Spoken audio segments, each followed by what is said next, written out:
Министерството за надворешни работи на Република Македонија соопшти дека преку амбасадата во Вашингтон побара став од Стейт Департментот за изјавите на американскиот конгресмен Донар Орабахер во интервју за Визион Плюс од Тирана.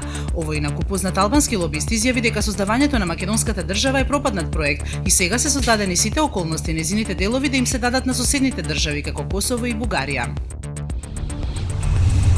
Воздухот денеска повторно е загаден само во Скопје. Во останатите градови концентрациите на ПМ10 частичките се измерени во рамки на максимално дозволените граници до 50 микрограми на метар кубен.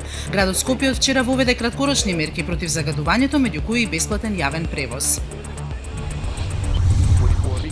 Новинарот на Fox News Бил Орайли, кој во текот на интервју со председателот на САД Доналд Трамп го нарече рускиот председател убиец, го одби барањето на Кремљ да му се извини на Владимир Путин и најави дека тоа може да се случи во 2023 година.